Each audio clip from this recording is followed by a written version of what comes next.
Hey, good morning.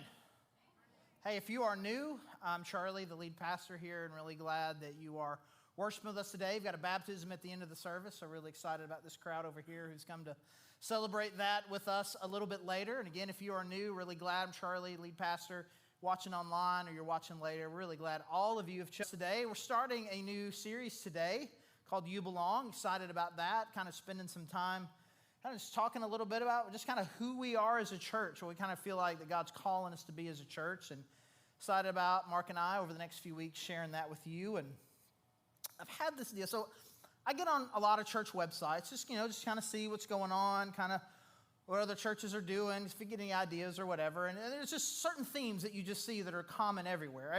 Every church now is relevant, right? Whatever that means. Everybody's like, hey, however you're dressed, come dress however you are. Like that's a common thread everywhere. Like there's just certain themes that you see. And there's one very common thread that's very curious to me that I want to explore. They say, hey, it doesn't matter who you are, you will be welcome here.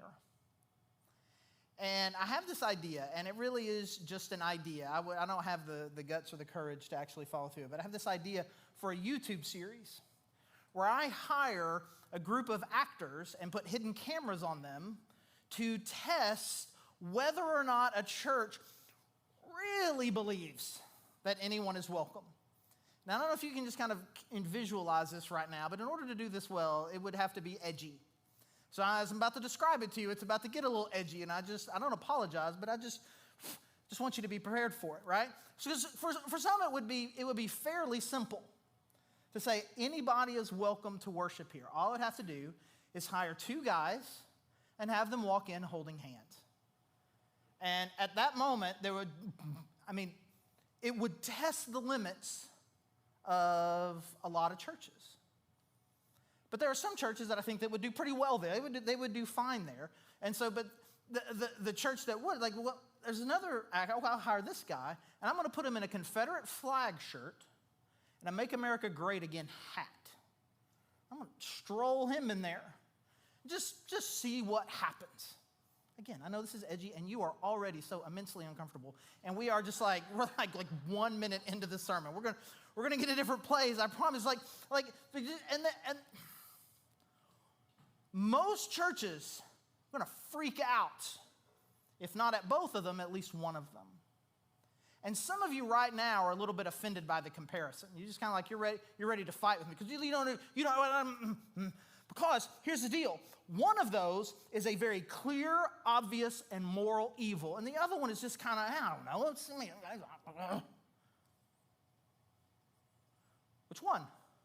Well, I don't even know why are you even saying that. Clearly, that one, they're just coming to church like that just in order to provoke us. Okay, who are we talking about? Who are we talking about again? We have to protect the children from people like that. Now, who are we talking about? It's interesting how we all kind of use this same sort of imagery, this same sort of idea to kind of exclude certain people from access to Jesus. And so I've had this on my mind a lot lately because, a lot of you know, you probably saw it, you've seen it, it's there, it's the stage, it's out there. We made this mural a few years ago, and it's an awesome thing some artists in our church did. It says, "You belong." And that's not on the inside of the building. It's not a slogan for our small groups. It is something that we put on the outside of the building. And if you're going to put something like that on the outside of your building, if you're going to put that on a website, if you're going to put it on a shirt, you better make sure who you're talking to when you do it. You're talking to everyone. So is that message really true for everyone? Are we the type of place that no matter what's going on with you in your present or what's gone on with you in your past, you can come here and belong? Because I think there's this idea. It's not an idea. This is kind of what it feels. This may just be reality. It's like we've decided that there are two types of churches, and you have to fall into one of these two camps. And we do this all the time. There's camps. You're either this or this. There's churches out there that like to tell you the truth, capital T, truth. Man, we're all about the truth. You're going to come here, you're going to hear the truth. Truth. We'll tell you how it is. We don't care if you hurt your feelings or not. And there's also churches out here that are like, they're kind. They're nice. And it's like, it doesn't matter who you are. You're going to feel love and be kind. And we're not ever going to hurt your feelings. Everything's always going to be fine. It's going to be fine. And I wonder, like, how does this happen? How do we dissolve these two basic concepts of what it is that God has called us to be as his people, that we are either going to be a place that tells the truth or we are going to be a place that is kind? And I want us to imagine. I want us to not just simply imagine, but I want us to strive to be a place that can bring both of these two ideas together. What if there was a third way?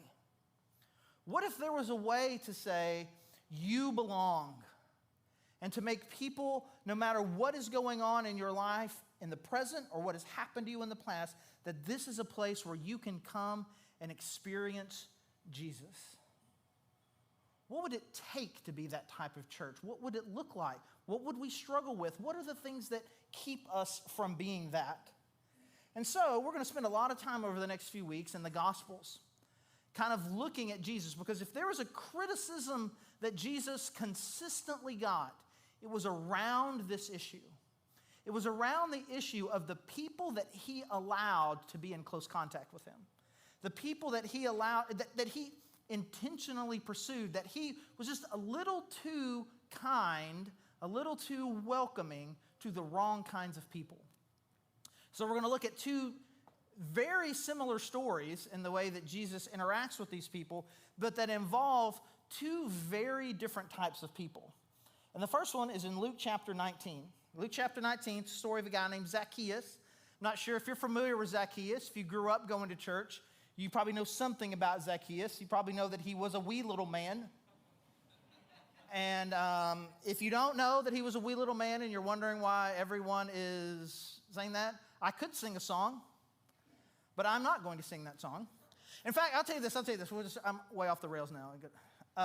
I used to be kind of a campus pastor at a church of about 6,000 people, and I would preach there a handful of times a year. And I preached on the Zacchaeus deal, and someone dared me. I dare you, in advance, I dare you to sing the song from the stage. And just don't dare me. And so if you looked hard enough, you could find a video of me preaching to several thousand people singing the Zacchaeus song. So anyway, we got this story about Zacchaeus, and we also have a story in Luke chapter 7 about Jesus interacting with a prostitute. So we're going to look at both of these stories, at least the first half of them here at first. Luke chapter 19, verses 1 to 7. Jesus entered Jericho and was passing through. A man was there by the name of Zacchaeus. He was a chief tax collector and was wealthy. He wanted to see who Jesus was, but because he was short, he could not see over the crowd. So he ran ahead and climbed a sycamore fig tree to see him, since Jesus was coming that way. When Jesus reached the spot, he looked up and said to him, "Zacchaeus, come down immediately. I must stay at your house today." So he came down at once and welcomed him gladly. All the people saw this and began to mutter, "He has gone to be the guest of a sinner." Now, there's something there that is in the description of Zacchaeus that an original reader to this would have instantly known. The people who knew Zacchaeus and lived in this town at this time would have instantly known, but the words don't have necessarily the same impact on us. He's described first and foremost as a tax collector. So here's a Jewish guy who was working for the Roman government, which is essentially an occupying force in the area. The Jewish people are a conquered nation that are being occupied by this evil force from their perspective, right? And so this guy, who's one of them, has gone to work for them to collect their taxes. So just that in and of itself is bad enough. That's enough right there to make you a traitor. But in addition to that, it also says he was very wealthy. Now, the job itself did not pay you enough to make you wealthy. The way that you became wealthy, and this was completely approved of by the Roman government, the way that you became wealthy is I come to your house and say, you owe $100 in taxes, but in fact, you only owe $50. And so I take the $100 for you, I send the $50 on, and I pocket the other $50. And I have the ability to keep whatever it is above and beyond. I have the ability to keep that, and that then is how he becomes wealthy. So not only is he a traitor, he is a thief, and all of his wealth and power has been accumulated by taking advantage of everyone else in his town. And Jesus comes to this guy and says, I would like to have dinner with you tonight. Luke chapter 7, verse 36. When one of the Pharisees invited Jesus to have dinner with him, he went to the Pharisee's house and reclined at the table. A woman in that town who lived a sinful life learned that Jesus was eating at the Pharisee's house. So she came there with an alabaster jar of perfume. As she stood behind him at his feet weeping, she began to wet his feet with her tears.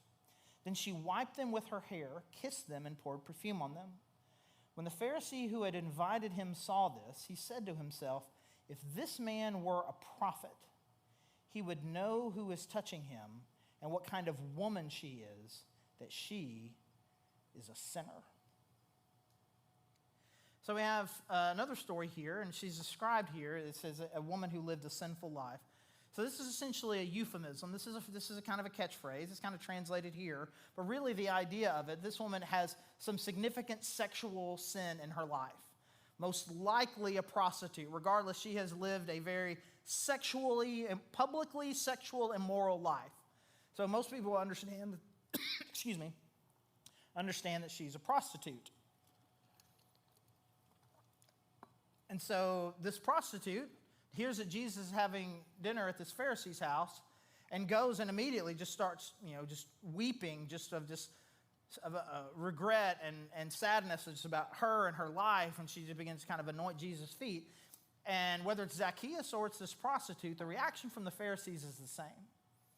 If this guy really were a godly person, he would know it is highly inappropriate for him to be associated with them. Now, it's very normal, then. This is the reaction that we're supposed to have as church people hearing a story that involves the Pharisees. We're supposed to hear this and now be outraged. How dare they? How dare the Pharisees? And we get harumphed about it, right? It was like, right? But let's just imagine. Let's just fast forward a little bit. We are out for dinner, me and you. We're out for dinner, we're hanging out, and we're talking. And then boom, out of nowhere, burst into the restaurant a prostitute. And this prostitute comes up to me and starts hugging me and kissing my cheek and sitting next to me and starts chatting me up. Man, are you telling that story? Are you excited now? It's like, man, I love my church. I love my pastor. You won't believe what happened. I'm hanging out there with my pastor. We're having dinner. This prostitute comes in, starts talking to him, loving on him, and talking about, and it was great. You should come, man. It's great. It's a great church. Or you're perusing on social media, and there was someone in our town. There isn't anyone like this, and if there were, I wouldn't be trying to figure out the example and use the name. But just imagine that there was someone in our town, one of the most powerful, influential people in our community, incredibly wealthy. And the way that he got all his wealth was from stealing from all of you. And then suddenly on social media it pops up, oh, Charlie Lofton has been tagged in a photo. And it's at this dude's house. It's him and all his friends, and I'm sitting next to him. Right? You liking that? I'm a like, share, hashtag love my church. Right? No. I don't want the pastor that's friendly with prostitutes. And I don't want a pastor who feels comfortable in being in the home of someone like that. And the reality of it is we really aren't that far away from the same exact mentality where we believe that there are certain types of people who, because of who they are, because of what they've done, because of the way that they live, because of certain ideas, attitudes, beliefs that they have, that they should be denied access. And I think the thing that as I think about our church, this is a little bit wordier than a lot of our slides tend to be, but this is the big idea that I want us to get. There should be no external barriers between anyone and the gospel. None.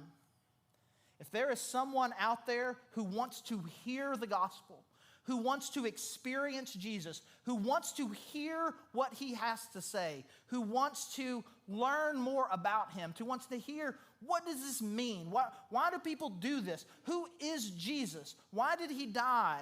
What is forgiveness? What is life? What does the church have to say about these things? Who is Jesus and what does he have to say to me? We should put no barriers between that person and access to the gospel. None. But whether we intend to or not, too often, collectively, us as God's churches have done just that. Where there are people out there who believe that in order for them to really get access, to really hear what Jesus has to say about them, about sin, about life, there are certain things that you have to do in advance.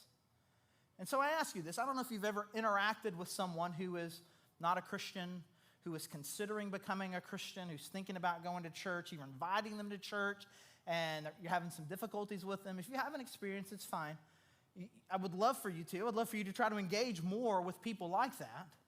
But one of the things that you'll hear, and that I've heard a lot, is people will say, like, they get to the edge, it's like, well, I would like to come to church. I would like to accept Jesus. I love that, but there's some things in my life that I have to get figured out first. There's some things in my life that I need to fix. There's some sin in my life that I have to get rid of. And once I get rid of that, then I'll feel the freedom then to hear Jesus, to come to church. That how is it that people have gotten the impression that getting their lives clean was a prerequisite to the gospel? And are they theologians? Are there theology books that say this?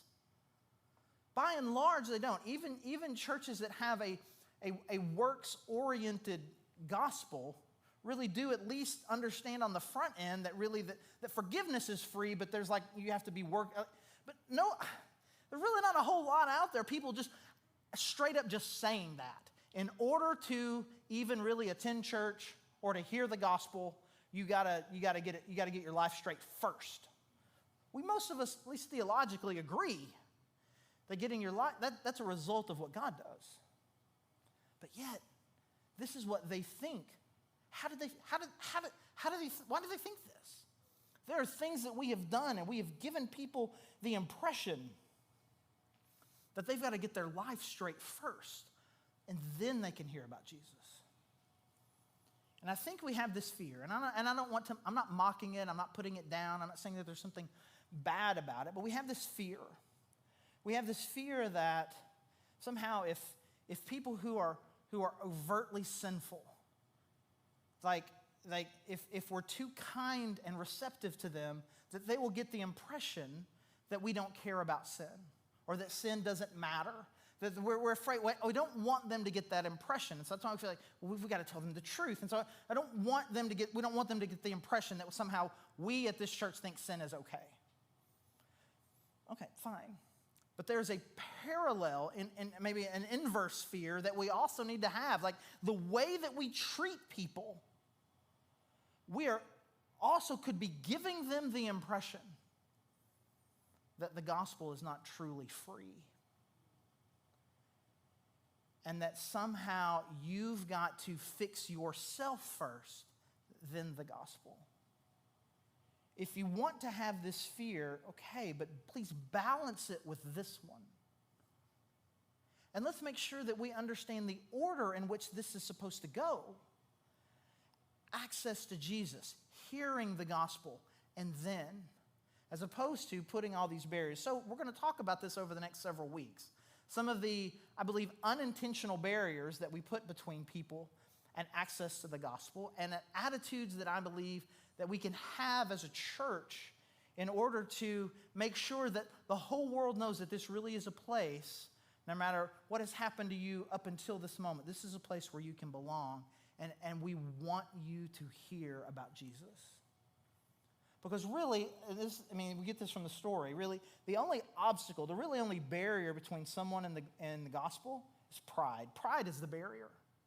That is what is keeping. The only people here in these stories that are really not really engaging with Jesus, not really engaging with the Gospels, is this group of the Pharisees. And they just think they already have it all together. I am currently good enough. My sin's not a big deal. I don't need to be forgiven. I don't need some new life with Jesus. I've already got it figured. I've already kind of elevated myself to a certain level, and so I don't need any of this. And so then their goal, their understanding is like, well, then what needs to happen is all the people like me who have it all together, we need to gather ourselves together, exclude all of these people, kind of rise above it, so you can see us who have it all together, and we sit down and look at you and judge you for not yet having it all together. But in fact, in the story, there's only one person who's got his life in complete order. And that's Jesus. And he's the one that initiated dinner with the reprehensible traitor power thief, and the one who was welcoming a relatively significant amount of intimacy with a known prostitute. The only one who had his life together is the one who is the most engaged with, quote, the worst people. And so I think somehow we get it a little bit backwards, and we don't think of ourselves as the prideful ones who think that we've got it all together. We think of the people who are coming through the doors kind of wearing their sin openly, who come through like they're prideful. Like, so we gotta meet them.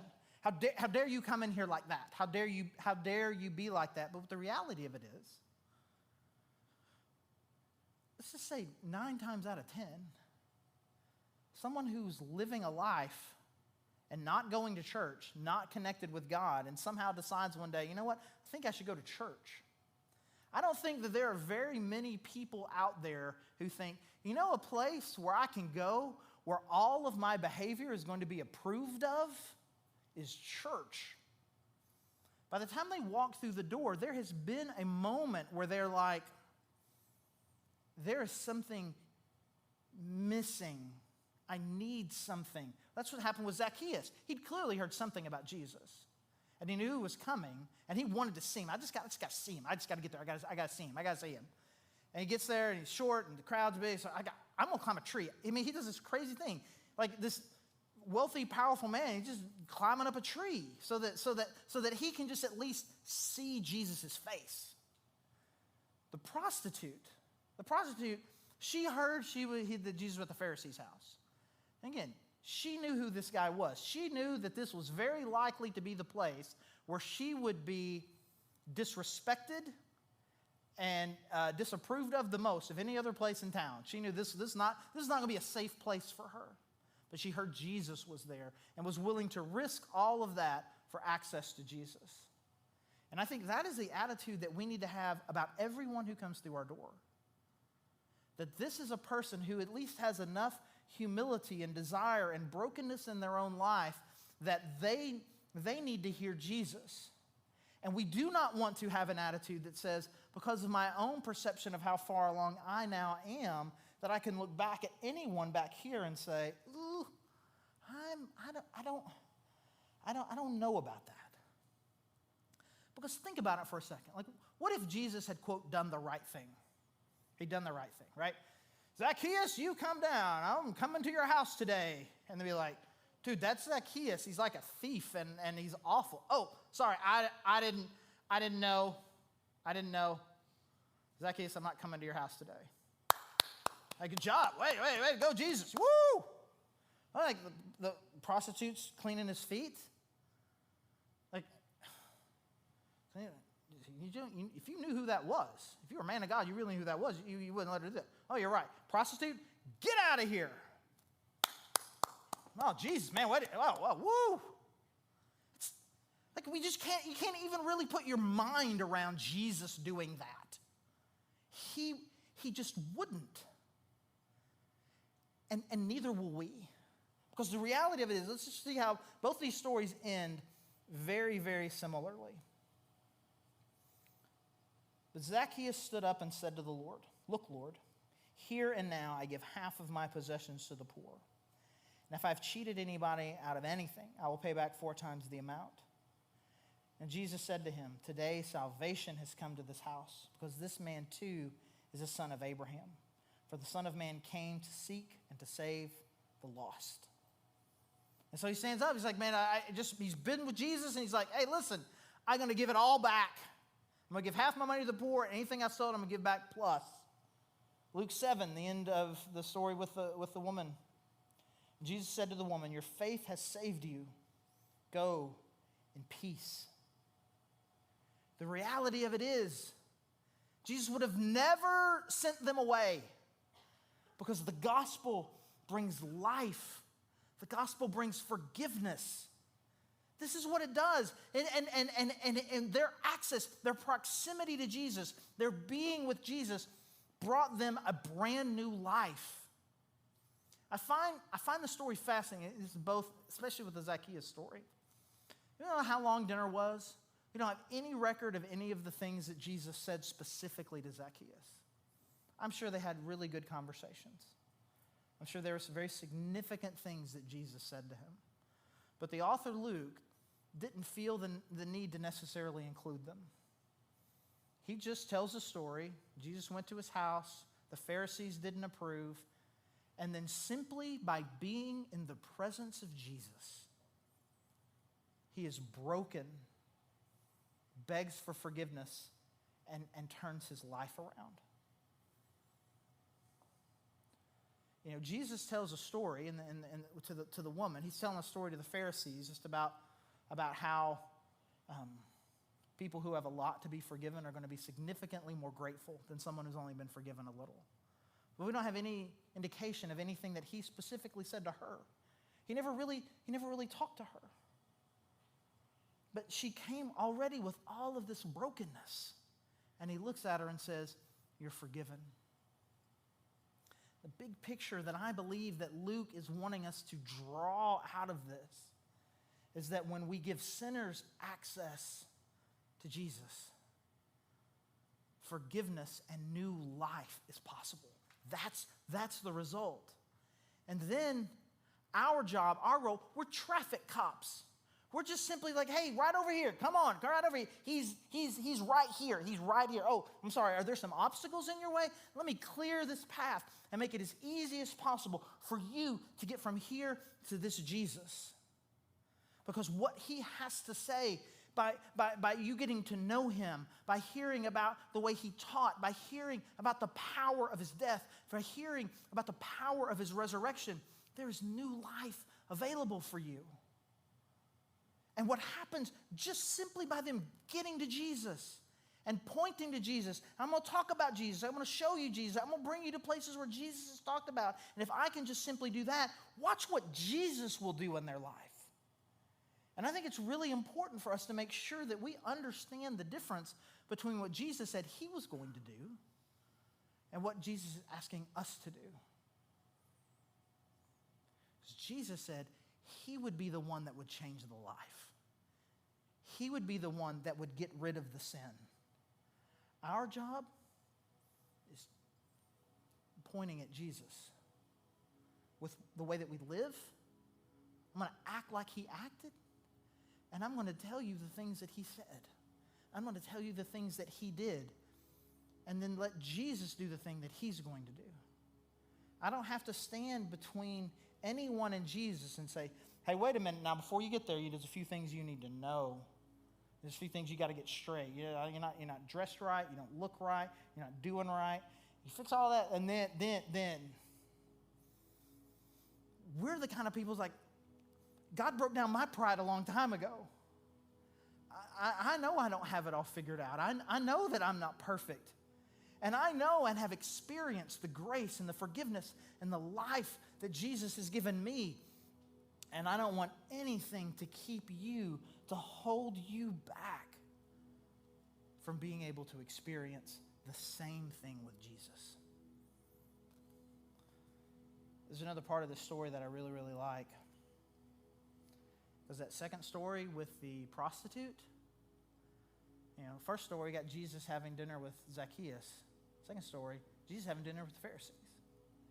Even these guys and all their pride, and their verbal, and again, ultimately, physical persecution of Jesus.